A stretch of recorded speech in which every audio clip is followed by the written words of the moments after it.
How's this for behind the scenes? I thought it would be fun for this week and my tipping toe back into catering just for this special 30th anniversary Cinefest to kind of show you some of the behind the scenes of where all the magic happens. Just so you can get an idea of what a caterer actually goes through to create all of the magic that you see at an event. So I wanted to be completely honest and transparent about this whole process so that you can kind of appreciate all the work that goes into it for all you restaurateurs and chefs out there and private chefs that kind of do this on a regular basis. You can chime in along and send on along your tips if you have any other ones, and I will pass them along to anyone who's watching these videos.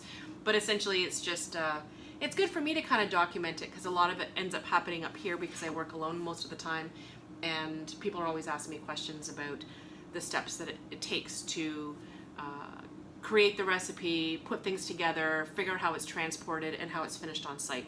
So I'll be kind of documenting things as they go along over the next week. So just to be completely honest in how it starts out, this is my working kitchen. This is kind of where the catering happened for the last number of years.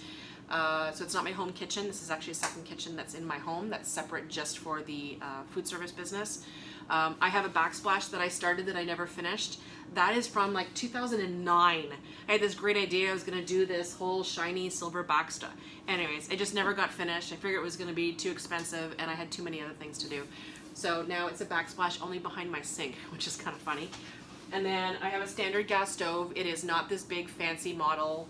I can't remember where I got it from. I think this is even a Kenmore, which is very possible, which obviously you can't get anymore.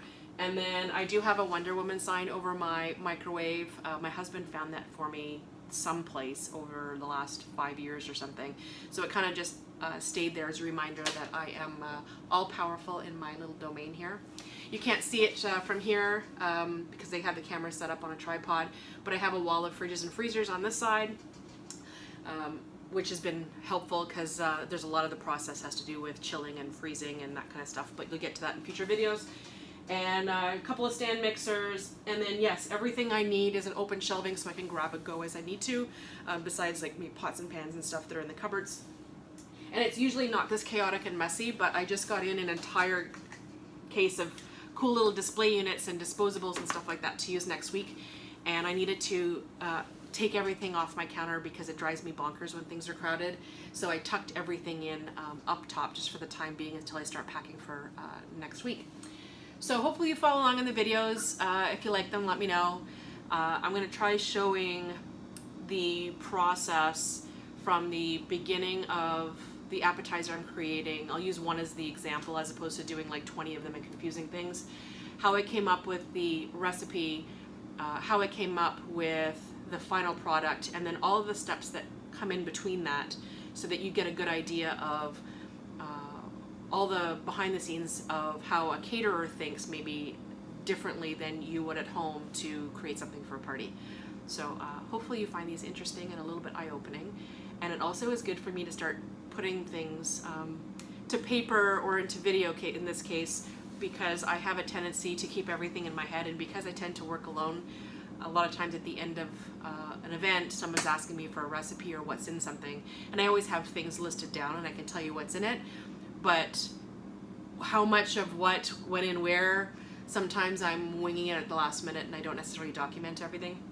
So this is going to be a good exercise for me. Actually, I'm kind of looking forward to it. So yes, this is a unique thing, me dipping my toe back in the catering waters, but I think it'll be a lot of fun.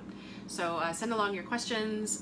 Feel free to send me direct messages if you want any other little tips.